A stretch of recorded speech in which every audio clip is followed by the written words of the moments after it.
You're listening to an Airwave Media Podcast.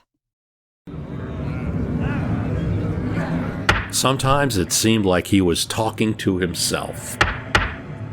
Henry Foote, speaking in the House of Representatives in Richmond, or should I say the Confederate House of Representatives in Richmond during the Civil War. He was an opponent of the government that sat in Richmond. Jefferson Davis, he felt, wasn't competent, and he said so on the floor of Congress. The Army, he felt, should take the offense more, and foolish policies of impressment of good taxpayers' properties and telling growers to burn their cotton needed to stop. The War Secretary, Foote said, didn't know what states the various forts were in.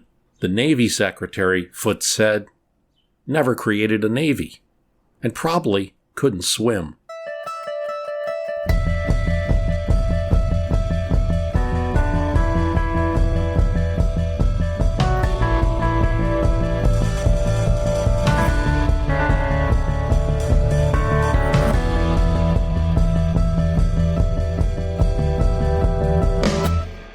Henry Foote was at times waging a lonely battle in a mostly supportive Confederate Congress.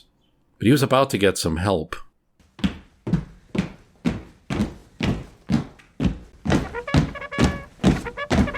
Well, indeed, in November 1864, an army is approaching Richmond. You could say two armies were. One is clothed in blue, and it's led by General Grant.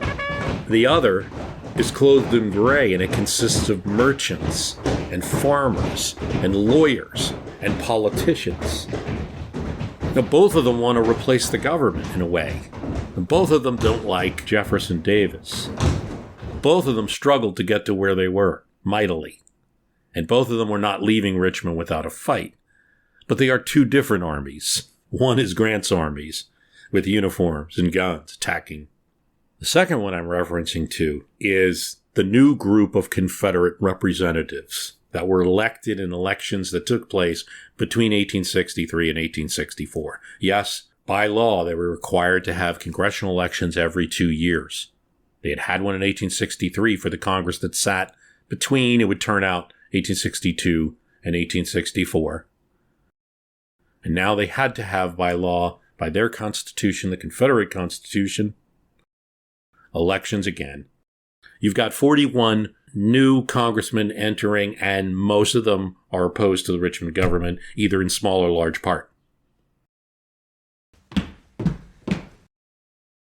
Foote had been a Unionist, so he didn't want a secession in the first place. He didn't want a war. In being a Unionist previously, and this may be hard to believe or not, Foote was not alone. 30% of those in the Congress were Unionists who did not want a secession. I have an excellent book that I'll refer to in this episode, by Kenneth Martis. He did this book in 1980, an Atlas of the Confederate Congress. 30%. Now, of course, that leaves the majority that were avowed secessionists, most of them former Democrats, where most of the Unionists were former Whigs. Foote was probably the strongest figure to speak of, but there were others. He was, said a biographer, a bald and pugnacious little man of many contradictions. Not everybody liked Foote. He calls a colleague from Alabama named Edmund Dargan a damned rascal. Dargan doesn't even take the time to call for a duel. He just grabs his Bowie knife and on the floor of Congress attacks Foote. Others had to intervene. Foote moved around a lot. He was born in Virginia. He practiced law in Alabama. He was a good criminal lawyer, everybody said. He was very persuasive at times, but he had an awful temper. And he got into several duels. And he had to flee Alabama. He moves to Mississippi, nearly gets into the same trouble there, but also somehow gets elected governor. That's when he enters his political rivalry with Jefferson Davis. That's right, he'll run against the future president of the Confederacy, who at this time is a Mexican War hero. He'll beat him for the governorship and then lose an election to him for the U.S. Senate, meaning Davis gets more prominence than Foote ever does nationally. I bring up Foote, who's kind of an extreme example of this, but there are others, to show that there was disagreement and conflict within the people or the states that identified themselves as the Confederate States of America during the period of the Civil War. What ends up happening is that there is a hidden midterm election in the history books that doesn't get talked about, that people like Kenneth Martis with his atlas reveal an election conducted, a kind of hidden midterm, in which the Confederacy in a short time held 2 congressional elections, this being the second one, between 1863 and 1864. And it's not going to go well for the president of that Confederacy, Jefferson Davis, meaning that even if you create a whole new country, perhaps, if you're creating that country based on basic American law tenets, which they did, and you have states, just like the North did, you have a congressional structure and a presidential structure roughly like the North does, you're going to end up with the same result. That midterm trend. Voters go against the president and his, quote, party. There were no parties during the war footing, during the Confederate government, 1861-65. No official parties. There could have been unofficial ones. Back to Henry Foote. Foote in the congressional chamber almost doesn't take the podium without criticizing the government. He is so angry about the order for Confederate citizens to destroy their cotton. I mean, he gets personal about it. It's understood that Mr. Jefferson Davis and his brother, Foote says, are understood in some mysterious way to have escaped the destructive flames for their cotton crop. Foote would attack the Confederate war effort for not being aggressive enough, but also attack Jefferson Davis's administration for not pursuing a reasonable peace with the North. Now, where Foote would get some additional votes in opposition and additional statements from the floor of the Congress in opposition would be on matters like secrecy. So Jefferson Davis, even in this structure, would like to keep certain military matters secret. For instance, the handling of prisoners. And Foote consistently attacked this executive branch secrecy within the national Confederate government.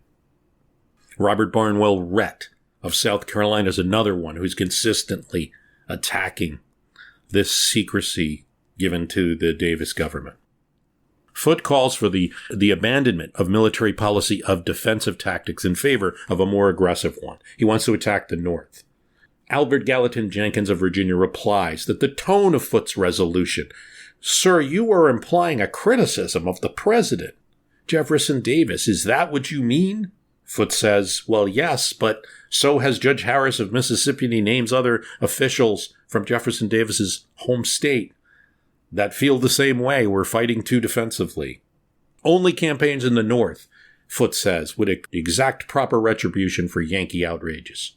Albert Gallatin Jenkins says, "Given our conditions, only fools would philosophize on military matters like that from the floor of Congress. Not practical. Leave it to the generals."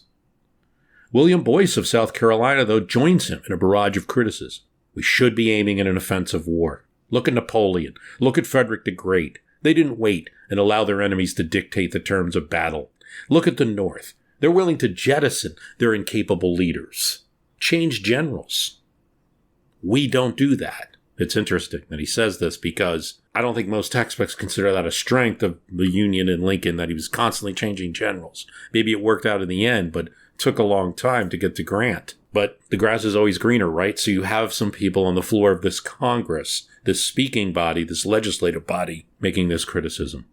Jenkins responds to Boyce as well.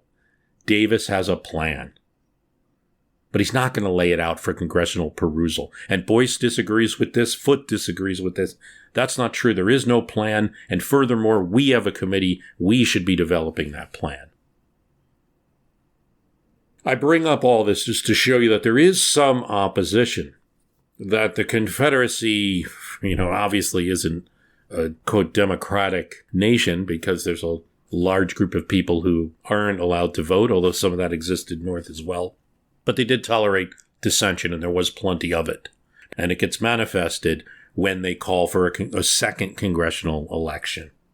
But these early proposals and criticisms are largely voted out. And what you have is a majority in the First Confederate Congress of people who say, let the generals and let Davis run the war.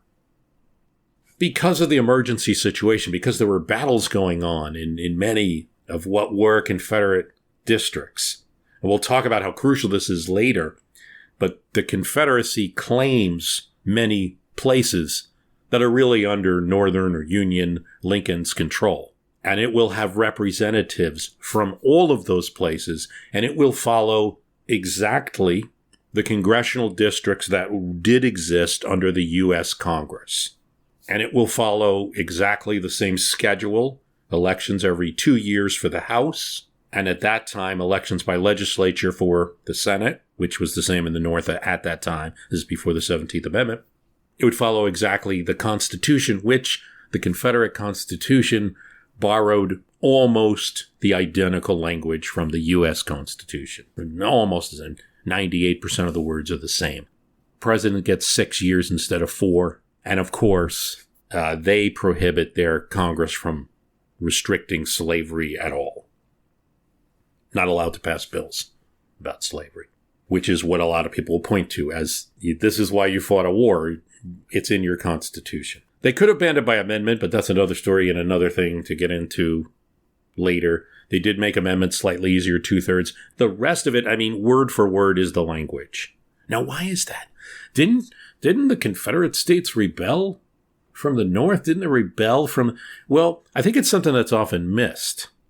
And it may be that we don't want to... Who cares about talking about this? Because you might hate the Confederacy and it was a rebellion. They were traitors. There's all different ways we can decide we don't want to talk about it at all. And that's fine if that's the case. But to the extent it's interesting, it's that it is a group of people who were Americans that existed at this time, who created their own area that they were certainly in control of for some time and had their Constitution and generally kept it the same. Why?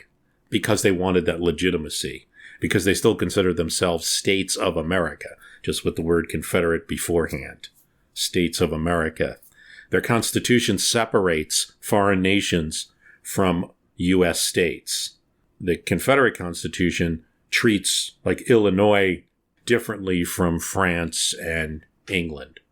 These technical points are all to say that they still consider themselves in America, having states, having a relationship, having a claim on the American continent. You even have a Seidel, a Louisiana senator, both a U.S. senator and later a Confederate one, saying that the flag will be ours. The Stars and Stripes will be ours. We'll be flying that flag soon. We're the ones with the legitimate claim. And you see a lot of references to the American Revolution. And you see a lot of references to their ancestors. You have ancestors of Jefferson fighting on the C.S.A. side. You have Robert Taylor, who's Zachary Taylor's son, fighting on the C.S.A. side. I don't want to speculate what old Zach would have thought of it, but I don't think it would have been good. You have several other. You got John Tyler, former president, being a representative. You had some Jackson relatives fighting. So they had this claim to America and claim to 1776. So one of the components of that is they had to follow the laws. They had to be and at least follow their own rules. And so and they wanted this popular legitimacy for the national government. So call went out to all states to have that second congressional election. Starts in 1863, as early as August, and then going as late as March 1864. What's the result? Nearly half the members now in the House of Representatives after this election are new. And while 30% of the Confederate House of Representatives have been Unionists before the war, it's now 40%. That's getting pretty close to half. Didn't originally want the war. Now, look, some of these guys were warriors now that the war had started, but originally that's the mentality they're coming from. And you're electing those type. You're electing more Whigs, greater percentage of Whigs, less avowed secessionists in that House of Representatives. Reports come to President Jefferson Davis. They've lost a reliable congressman in Alabama, and he was specifically voted out because he was deemed too close to his government in Richmond, too close to the national government. In Mississippi, a newspaper says, the Pineywood votes. give an upstart the election over a pro-administration congressman incumbent. An officer tells Jefferson Davis he's seen in more than one state that these opponents, they're not supposed to have any parties, but they're running the banner of peace, and people are calling them the peace ticket. You won't hear much about it, but you have that first election in 1861 when there's hopes of independence and the war, and there's a lot of enthusiasm. It's going to be great. And those elections support a more pro-Davis group to Congress. And then you have the second one, which is a different story. While these elections happened, 40% of the land that the Confederacy claimed was under Union occupation. In the case of Missouri, its Confederate government, its governor, and some population moved to Texas. And they had the election there. In Kentucky and also Missouri, states like Tennessee, where there was a lot of occupation, they would get the soldier vote to elect congressmen in these elections. But in other states where there wasn't as much occupation, North Carolina, Georgia, for instance, South Carolina, they had active elections among the people who lived there. Now, again, I'm thankful to Kenneth Martis and his historical atlas of the Congresses of the Confederate States of America, 1861 to 1865. He does a good job. It's a beautifully colored atlas book, long book from 1980, one of these reference books. And I've had it for a little while. I got it probably used bookstore or Abe Books or something. And I didn't really think that there would be much use for it outside of curiosity. But what I realized is the job that Martis did is to show the level of discontent at times in the Confederacy right down to its own Congress. And he does it in a colorful way. He gathered all the statistics that existed of all the votes from all the districts. And if you look at issues like conscription, the draft, highly unpopular among many parts of the new Confederacy. If you look at the 1862 Congress, and he compiles a bunch of votes that were on the issue of conscription, the idea of a national draft, the C.S.A. telling states they had to provide men for the army. Even in the beginning, you have 42% of the Confederate House voting against that. Most of the opposition to that first conscription vote comes from areas that are going to be affected most, but they're not seeing Union soldiers yet. North Carolina. Almost every representative in South Carolina votes against conscription in that first vote. Northern Alabama, those districts. Northern Mississippi, Western Tennessee, big opposition there. After the midterm, the new House is even a worse situation for the Richmond government. Here's Paul D. Escott, and he writes a book, The Failure of the National Confederate Government. The Richmond administration became a distant, oppressive force in the eyes of many people. If increasing desertions and rising discontent had not made this fact clear, by the fall of 1863, the Davis administration should have learned a lesson from the congressional elections. Incumbents, supporters of the administration, successionist Democrats, they lost ground everywhere to candidates who were identified not with the government and who had often been Whigs. In North Carolina, where 8 of the state's 10 congressmen became administrative opponents, this was felt. Only one Democrat gained a seat. No original secessionist was elected in North Carolina. The truly ominous development for Richmond was that 5 candidates who ran on a peace platform in North Carolina were victorious. In Georgia, voters displayed a wholesale rejection of the men in Congress, and they elected 9 new candidates, 8 of whom opposed Davis. Half of Texas's delegation in the Second Congress was new, and former Whigs and opponents of secession also gained in Mississippi. In Alabama, the Whigs unseated the incumbent governor, the state's 2 senators, and 2 members of Congress. It's a thumping. And so when you look at that conscription issue after that midterm, we said 42% were against it at the outset. There's still a lot of opposition to having a draft. Like, aren't we supposed to be rebels? That's the way I look at it, right? Aren't we supposed to be rebels? Why do I have to listen now to a different national government? Still a good opposition. You now have 49% against it. Just barely turning the issue on the national government even be able to institute a draft after this election. If you take impressment, And impressment means that the Confederate government, the Army, can take whatever property it needs from the landowners, homeowners, Confederate States, farm, equipment, produce, housing. You had about 40% opposing that in the difference. So there's 60% for, hey, we're at war. This is what the national government needs. That's the attitude in the Congress that sat from 1862 to the end of 1864. The new Congress that comes in has about 48% opposing it.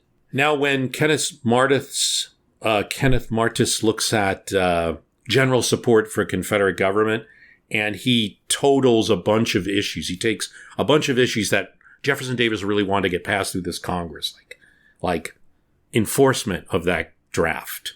Like, what's going to be the penalties? It doesn't work if there's no penalties. Enforcement of that impressment. Suspension of habeas corpus. Stringent price controls. A well-enforced cotton embargo. All of this combined, and you get in the first Congress about 57% generally supporting the Confederate national government on those issues. The second one, you're down to 51%, just barely eking out a legislative program. You had representatives in Congress, Caleb Herbert of Texas, William Smith of North Carolina, Henry Foote, who we mentioned, from Tennessee. They had the lowest scores of support of the Confederate government of any in Congress. The South, as we said before, is not a monolithic society. We shouldn't expect that there would be this, everybody's in lockstep. Like, here's an odd thing that doesn't get talked about much.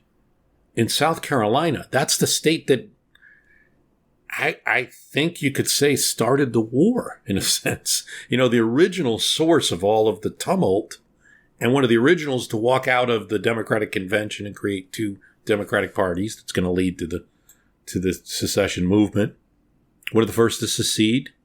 You'd expect that they're going to be right there in lockstep with Jefferson Davis. Let's go, this new Confederacy. And no.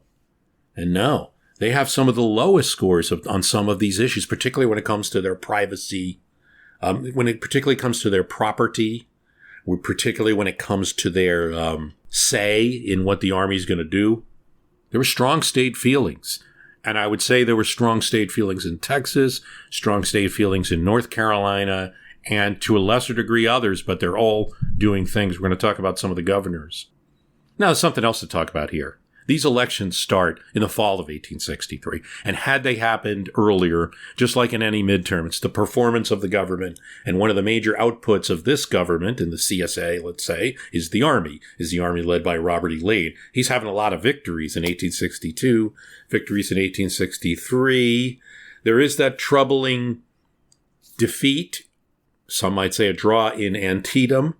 And Henry Foote is right there with a few others asking for a congressional inquiry, pushing for, some more restraints on the Army that doesn't pass. And then if you want, culminate in Chancellorsville, where everybody feels great about it. That's about May 1863, where Joseph Hooker really, for a Union general, does a great job in getting behind Lee, surprising him for the first time ever, and putting one army in front of him, one army in his back, his big army in his back. Looks like he's got Lee. Looks like he's going to wrap up this war. Defeat Lee and then go to Richmond next. He's got a diverting cavalry column running down and ripping up rail ties, going to Richmond, try to distract him there. He's got all kinds of things. Lee couldn't predict what Hooker was going to do. But what ends up happening? Lee and Stonewall Jackson just throw everything but the kitchen sink at Hooker. They create 3 small armies that look like big ones in the forest. Scare the heck out of Hooker. He ends up retreating, so you've no longer got anything on Lee's backside. He destroys the Union Army in the front in a battle, and then Hooker retreats and it's over. And Chancellorsville, from defeat, they pull out a victory. I guess if the elections happened in May, there might have been a better result for that. But by the time you get into the fall 1863, what do we have? Gettysburg, Vicksburg. It's not looking as good for the Confederacy. Texas is annoyed now that they're cut off from the rest of this nation that they're part of. And this has to be considered. The Confederacy is losing its territory and much is occupied. That actually helps Jefferson Davis in a weird way we're going to talk about. One of the things that Paul Escott in his book talks about is Governor Joe Brown of Georgia. Now, we think about Georgia, that's another state, right? That if you just have this broad textbook history of the Civil War, you're thinking about, that's a strong Confederate state, right? Yeah, I mean, arguably that was. But the governor, Joe Brown, is somebody who, again, like Foote, thinks Davis is incompetent. And he doesn't mind saying things to his people like, the Confederacy, the government in Richmond is not helping you at all. If you want something, come to the state government. We're providing your families with what they need. We're providing your soldiers.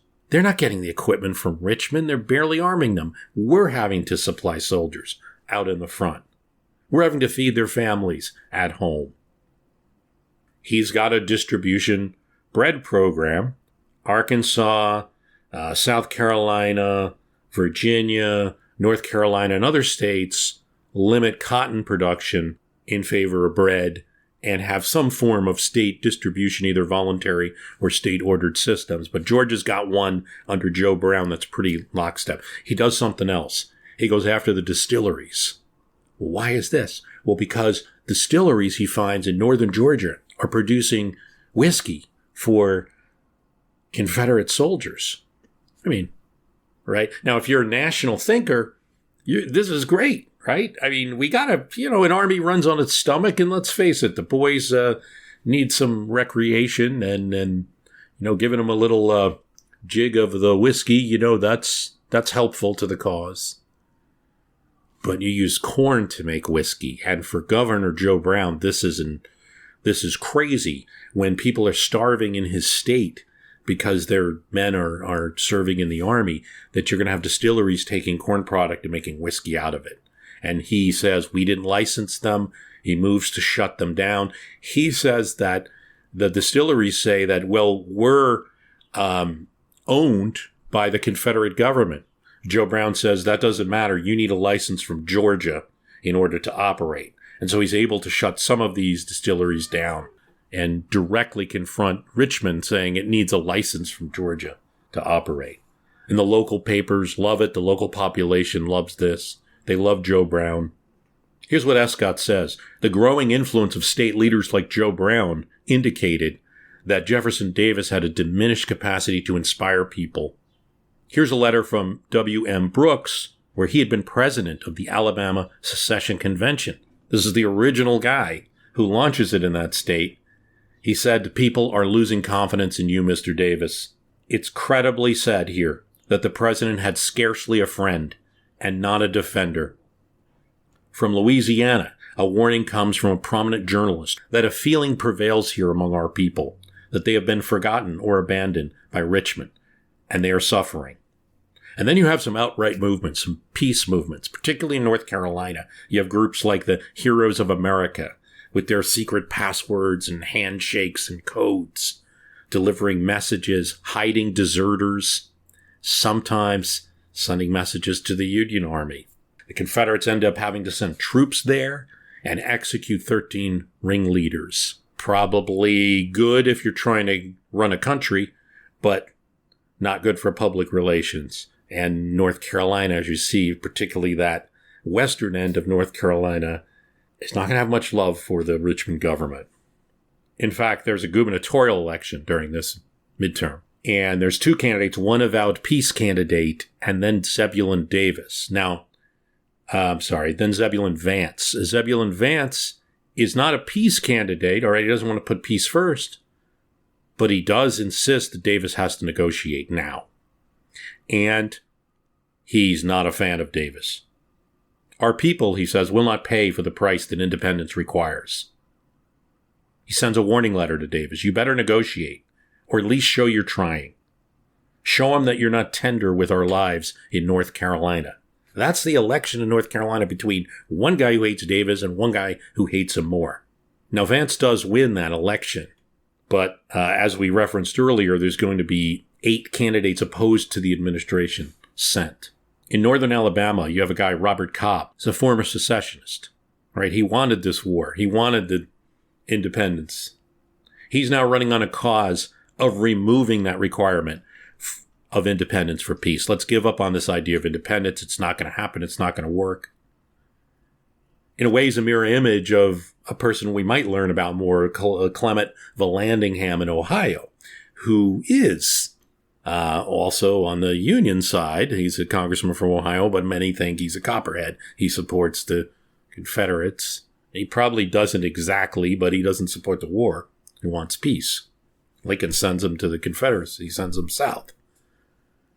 Cobb's kind of a mirror image of that, except he doesn't get to sit in Congress because the Confederate Congress in Richmond, he is elected, but the Congress in Richmond does not seat him. They do an investigation and find, oh, he has ties to the North, whether true or not. Here's from Kenneth Martis's book. From Mississippi, which held its election October 5th, 1863, show a movement away from the previous ultra-secessionist sentiment. This is Davis's home state. 2 Unionist former Whigs replaced secessionists. In Alabama, a large anti-war sentiment removed the secessionist former Democratic governor and affected the House contests. Texas was unoccupied at the time of its elections, which were held in August 1863. All House incumbents ran for re-election. Only 3 are victorious. Texans felt far from the major theater of war, cut off by the South by Yankee control of the Mississippi River, and saw themselves as a supplier of men and material to the detriment of their own interest, including the Native American frontier. In Georgia, which has its elections October 7th, 1863, is at that point relatively untouched by the war. It's gonna get hit the next year. Conscription, impressment, war casualties, general economic deprivation, all hit them hard. And so 9 out of 10 House incumbents are defeated. How did Davis react to such opposition? Well, you'll see that as things go bad, his rhetoric changes. It gets more intense. And we're building what I believe will become that lost cause rhetoric.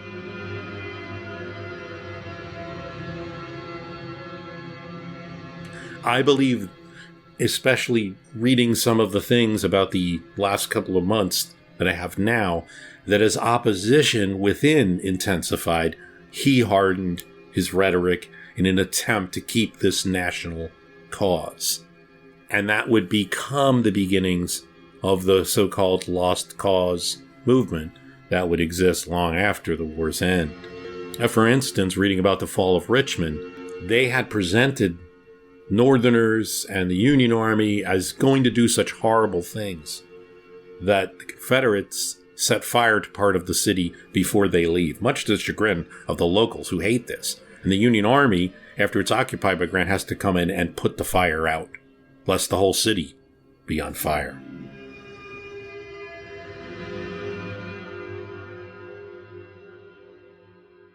But it matches the kind of rhetoric that Jefferson Davis uses. He tells complainers, if you lose now, we lose. If we lose now, we'll all be slaves. What could be hoped for from this brutal enemy? We'll be degraded. For a free man, Davis says, it'll be like torture at the stake.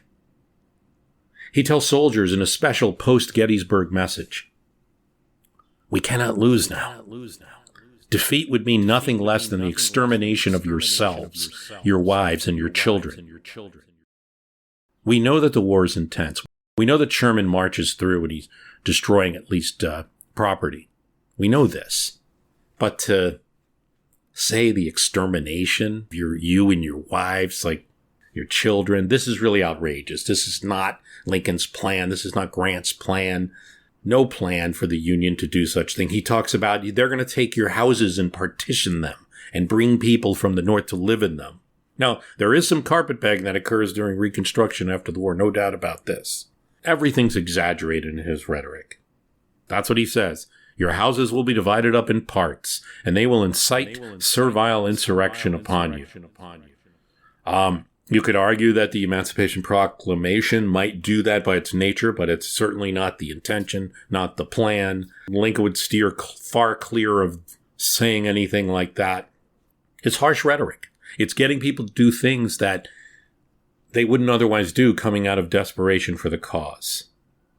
And Escott, in his book about the failure of the Confederate national government, says Jefferson Davis's stress on the cruelty and savagery by harping repeatedly on the alleged purposeful cruelty of the foe, he helped tear down the long-established nexus between the Southern images of themselves and their citizens North as the same people. Maybe in a dispute, but the same people. The people of the United States could not share any connection, Davis was insisting, with the Confederates because of what they did. And Davis would give some receipts, at least some tainted receipts if you ask me, but a certain general might do something. Like he was particularly angry with any of the generals who were more Republican than Democrats, say in the Union Army, and what they were doing, burning houses or, treating prisoners badly or inciting slaves or things like that. And he would enlarge it to the whole of the Union effort. Their acts are such a heinous nature that we no longer have kinship. Davis's reaction to the midterm and to the other opposition is to engage in a very harsh rhetoric, to-the-wall type fight to maintain his national government. He hints that they're never going to give up. He hints that they might have to, we might lose Richmond, but we're always going to move the capital to somewhere. These Yankees have not been able to take all our territory and won't. They've been able to take some forts. He downplays everything. And even after the Battle of Atlanta, he's still engaged in rhetoric. He is the president of this enterprise, as perhaps he should be.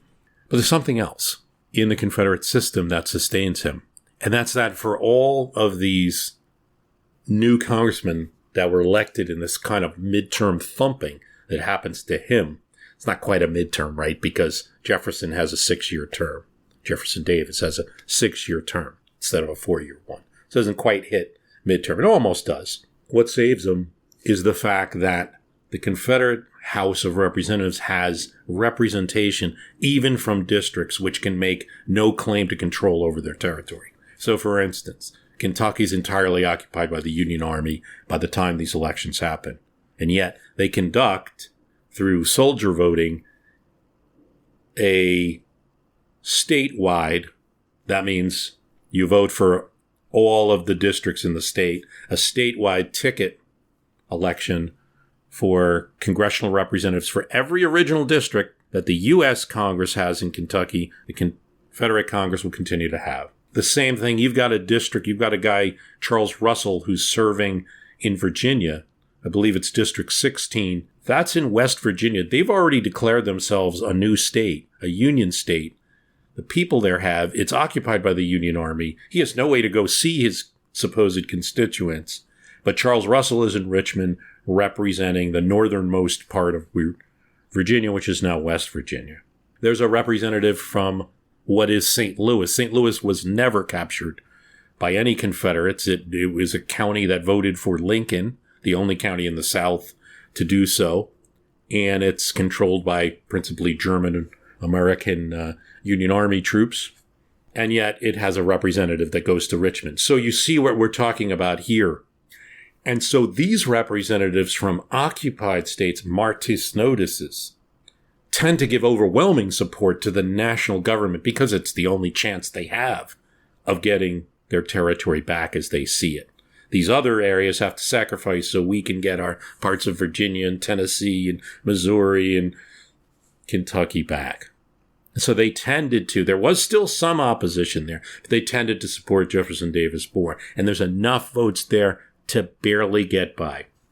There is a vote, one of the last sessions of the Confederate House, March 16th, 1865, to have central government control of state militia. And it fails. 29% for, 31% against, and many vacancies. About 34% are absent from the vote. So if you look at that last vote, this is where I think that the national government has lost control of Congress. Here's W.B. Yearns. Only the nearly solid support from occupied districts enabled President Davis to maintain a majority in Congress until the last days of the nation. there are actually votes in Congress about whether this is a lost cause. And these votes from these occupied districts are what keeps it going. It's not like there's no influence on Davis. It's not like there's no influence on Lee. There is, I believe, some evidence of indirect influence on steps made by both these people from what happens in Congress, even if they don't proclaim to really be listening to them that much. It's indirect, though. For instance, Davis is really forced to at least pretend to pursue the peace program, and there is that famous meeting that's covered in the Lincoln movie where representatives from the government meet on a boat and discuss peace. Doesn't really go anywhere. Davis doesn't want it to go anywhere. It's not his thing. But he's forced to do it, partially because of pressure from this new Congress. So I just wanted to talk about a midterm that's been forgotten in history. It's been hidden in history. That isn't an official U.S. midterm, but again, did operate according to the same general rules and had the same result. A disaster for the person who was president, but at least a disaster that he was temporarily able to avoid. One final note. Towards the end of the war, there are two interesting votes in an otherwise boring Confederate Congress, right? One of them is Henry Foote suggests that we don't need a president anymore, the Confederacy. We need a dictator. And everyone starts hemming and hawing like this. Foote again, he's coming up to the dais, keeps, what does he like to listen to himself talking? Everything. He's like, whoa, hear me out. I want to replace President Davis with Robert E. Lee and make him have both civilian and military government till the end of the war. And with that, he's actually got something, and there is some support for it. But that proposal is rejected. Another interesting proposal, which I'm not sure everyone's aware of, some might be, is that it's suggested that African Americans who were held in slavery be constituted as a Confederate Army unit and fight for the Confederacy. And there is opposition to this. Some of the same places where there's opposition to the national government also think this is a terrible idea. Lee supports this idea. It gives him support. One of the things Jefferson Davis insists on is that if these people fight, if these guys fight in the Confederate Army, this C.S.A. government is going to the end of punishing you, going to force that their freedom is granted if they fight. And so actually, as Union troops are reaching the outskirts of Richmond, there is a African-American Army unit training, drilling in the streets of Richmond, intended to be part of that last defense. An interesting sight to see for the way history went. They will never get the chance to do so because what will end up happening is the Richmond government flees. This Congress, that meeting in March, is the last meeting. They flee. There is nothing left to speak of in Richmond. The mayor ends up surrendering the burning city. Not only surrenders the city, but asks, would you guys be kind enough to put this fire out? And there is no last-minute defense of the inner city of Richmond.